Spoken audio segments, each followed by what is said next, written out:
Di part sebelumnya, gue udah ceritain sebagian pengalaman dan info trip gue di Pulau Komodo. Dan di part ini, gue akan share lebih banyak keseruan lagi buat kalian semua. Dan seperti biasa, gue Rilon. Thanks sudah klik channel gue.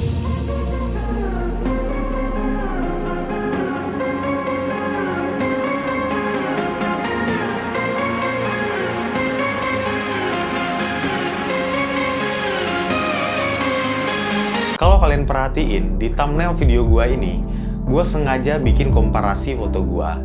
Yang di sebelah kiri adalah foto gua di Jakarta, dan foto di sebelah kanan adalah foto yang gua ambil pas gua lagi liburan di Pulau Komodo. Kalian lebih suka view yang mana? Kalau gua jujur lebih suka foto gua yang kanan pastinya. Dengan view alam yang luar biasa kerennya dibanding foto gua yang cuma di tengah-tengah gedung perkantoran di Jakarta. Jujur akhir-akhir ini gue kadang mempertanyakan keputusan gue, kenapa di awal gue milih hidup di Jakarta dibanding daerah-daerah lain di Indonesia. Entah waktu itu karena efek ikut-ikutan temen gue, atau gue waktu itu cuma kepikiran Jakarta adalah tempat paling tepat buat nyari duit. Memang nggak bisa dipungkiri, buat nyari kerjaan Jakarta lebih banyak pilihan dibanding daerah lain. Tapi kalau dipikir-pikir, segede-gedenya income di Jakarta juga tetap habis loh. Buat nutupin living cost yang cukup tinggi, mulai dari lifestyle-nya, cicilan mobil, cicilan apartemen, ini itu. Tapi kalau di luar Jakarta, living cost-nya mungkin nggak bakal setinggi itu. Lifestyle-nya juga nggak perlu yang gimana-gimana. Ke pantai aja atau hiking naik gunung juga udah cukup bikin kalian happy. Cuma nyari uangnya yang nggak gampang. So, buat gue mungkin ngerasa hidup di daerah lain lebih baik dari Jakarta, jauh dari stres, tekanan, polusi, dan hal-hal negatif lainnya. Tapi buat orang lain bisa jadi kebalikannya. Waktu gue ngobrol-ngobrol sama orang yang gue temuin pas traveling di daerah, mereka malah pengen tinggal di Jakarta. Kalau tinggal di daerah juga bosen dan capek, karena beratnya nyari uang di sana. So, it's all about choice. Nggak ada pilihan yang salah atau lebih baik, karena semua ada plus minusnya. Yang salah adalah ketika kita memilih pilihan yang sebenarnya bukan pilihan kita. Oke, cukup ya intermezzo gua. Sekarang gua langsung lanjutin pengalaman trip Labuan Bajo yang udah gua bahas sebagian di part sebelumnya. Setelah gua berangkat dari Port Labuan Bajo dengan kapal bajak laut ini, sumpah epic banget sih ini desain kapalnya. Gua langsung berlayar ke Pulau Kanawa. Di Pulau Kanawa ini, gua bisa langsung snorkeling dari portnya. Dan view-nya keren abis. Airnya bening banget dan kalian bakal berasa masuk akuarium karena saking banyaknya ikan kecil-kecil yang bakal kalian temuin di sana. Setelah dari Kanawa, gue balik kapal lagi buat menuju spot berikutnya.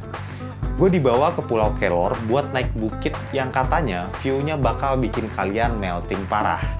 Agak males sih gue awalnya, tapi pas udah nyampe di atas, pegel-pegelnya gue udah terbayar sama indahnya pemandangan di atas sana. Takjub gue bahkan belum habis di hari itu. Menjelang malam gue udah disuguhin lagi pertunjukan kelelawar yang keluar berbondong-bondong dari Pulau Kalong. Pokoknya lengkap deh kekaguman gue sama keindahan alam hari itu.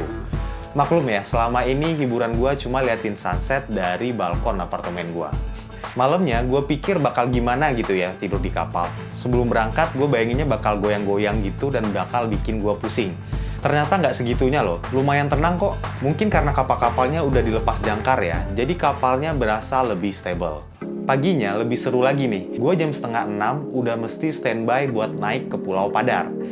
Kenapa mesti pagi-pagi? Karena katanya biar bisa lihat sunrise dan view-nya lebih keren. Kalau agak siangan, mataharinya tuh udah terlalu panas dan bahkan harus ngantri karena banyak orang yang mau foto-foto juga di sana. Buat daki Pulau Padar ini, kalian udah disiapin anak tangga yang cukup proper, jadi nggak se-ekstrim di Pulau Kelor kemarin yang bisa bikin kalian kepeset-peset. Cuma ini bukitnya lebih tinggi ya dari Pulau Kelor. Jadi kalian better siapin fisik kalian dulu, at least ring squat atau latih lower body kalian dulu deh sebelum kesini. Karena kalau nggak, belum nyampe atas pasti kalian udah ngos-ngosan dan kram duluan. Tips gua, kalian nggak usah ngotot buat cepet-cepetan nyampe atas. Pelan-pelan aja, nikmatin semua view di tiap anak tangganya. Karena view-nya bakal beda-beda dan terlalu sayang buat kalian lewatin. Setelah dari Padar, gua lanjut ke Pink Beach, pantai yang katanya paling ikonik di Pulau Komodo ini. Dan view-nya keren parah sih, bikin gue pengen nangis pas lihat secara langsung pantai ini. Ternyata bener-bener ada pantai seperfect ini, airnya bening dan pasirnya pink. Gak ngerti lagi sih gue mau ngomong apa. Jadi kalau kalian nggak yakin masuk surga, mending kalian kesini dulu deh. At least kalian udah lihat versi surga waktu di Komodo. Lebay dikit nggak apa-apa lah ya, karena memang sebagus itu kok. Kenapa pantai ini bisa pink? Karena kalau gue lihat, emang struktur pecahan karang atau batunya itu ada merah-merahnya yang bikin pantainya dari jauh kelihatan pink banget. Oh ya, gue kasih tahu ya, jangan sekali-sekali kalian coba-coba bawa batu ataupun pasir dari pantai ini. Karena di bandara, kalian bakal ditahan sama petugas, dan bahkan ada yang sampai disuruh buat balikin pasir atau batunya itu ke pantai Pink Beach lagi. Jadi jangan coba-coba ya. Lagian udah nikmatin aja, nggak usah banyak ide. Dari Pink Beach, gue lanjut lagi ke Pulau Rinca, dimana di pulau inilah gue akhirnya bisa ketemu sama Komodo. Di pulau ini kalian nggak usah takut, kalian bakal ditemenin langsung sama ranger-rangernya, yang katanya mereka ini harus orang asli dari Pulau Komodo. Di sana kalian bisa trekking, kalian bisa pilih mau yang long trekking atau yang short trekking. Dan biasanya kalian akan ketemu minimal 2 atau 3 komodo pas kalian lagi trekking gitu. Kalian juga bisa foto bareng komodo loh di sana. Ya kayaknya foto macam ini must have picture ya buat orang yang udah jalan ke Komodo. Oh ya, satu lagi gue mau ngasih tahu kalian, usahain selalu bawa uang cash ketika kalian lagi jalan. Karena gue lihat banyak banget orang-orang lokal sana yang butuh dibantu. Entah nanti dia nawarin kalian miniatur komodo, kaos, atau kalung-kalungan, sebisa mungkin udah beli aja, hitung-hitung bantu nyambung hidup mereka. Kadang kalian nggak kebayangkan gimana susahnya cari duit di alam lepas kayak gitu.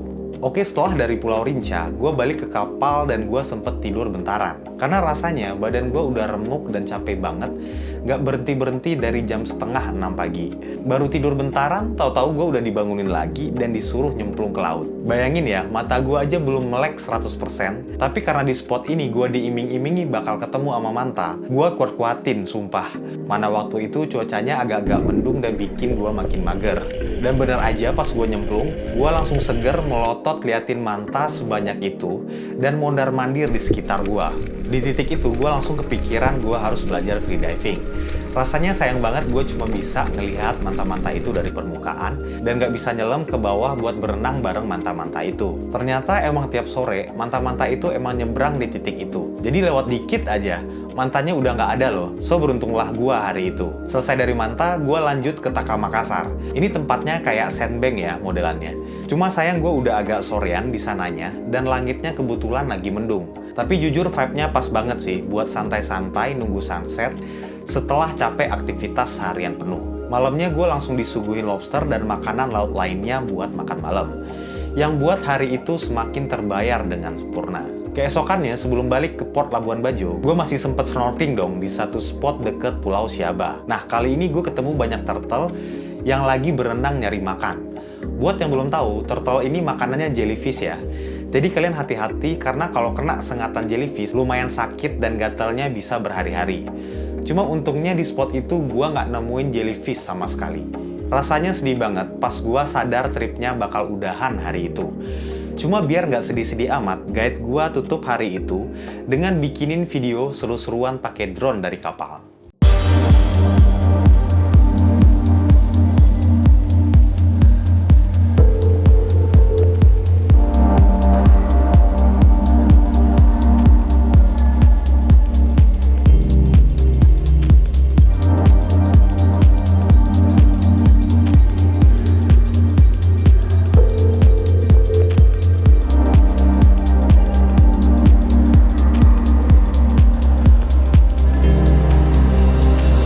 Biasanya, abis trip-trip kayak gini, kalian perlu banget ngerawat kulit wajah kalian biar nggak kering dan rusak. Sejak gue kenal rangkaian produk face care dari Scarlett, gue nggak pernah lupa pakai produk-produknya. Mulai dari facial wash, Brightly Ever After Serum, Brightly Ever After Cream Day, hingga Brightly Ever After Cream Night. Buat kalian yang mungkin jerawatan, Scarlett juga keluarin Acne Serum, Acne Cream Day, dan Acne Cream Night. Cuma gue jarang pakai ya Acne series ini. Secara gue jarang jerawatan. Gue bener-bener rekomendasiin banget produk face care Scarlett ini buat kalian. Karena mulai dari facial wash-nya aja, itu udah dilengkapin vitamin E, rose petal, glutathione, aloe vera, dan kandungan-kandungan lainnya yang bakal melembabkan, mencerahkan, dan bahkan kasih perlindungan dari radikal bebas buat kulit wajah kalian. Jadi facial wash-nya cocok banget kalian pakai setiap hari. Nah, setelah kalian pakai facial wash-nya, kalian bisa pakai Brightly Ever After Serum yang mengandung diantaranya vitamin C,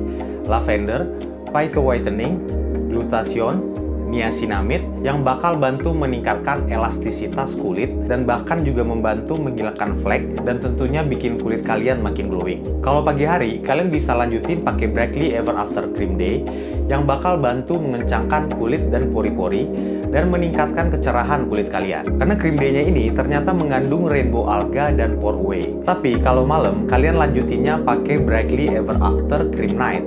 Jadi waktu kalian tidur, kulit kalian teksturnya bakal langsung diperbaiki dan pori-pori kalian akan terlihat lebih kecil nantinya. Selain itu, enaknya, selama tidur, kulit kalian juga nggak bakal dehidrasi loh. Terutama buat kalian yang selalu tidur di ruangan ber-AC. Karena night cream ini udah mengandung green caviar di dalamnya. Oh ya, yang bikin gue lebih nyaman lagi pakai rangkaian produk face care dari Scarlett ini, karena semua produk Scarlett ini udah dijamin bebas merkuri dan hydroquinone ya, dan semua udah terregister di BPOM. Buat kalian yang pengen tahu dan butuh produknya, langsung aja cek link description box di bawah ya.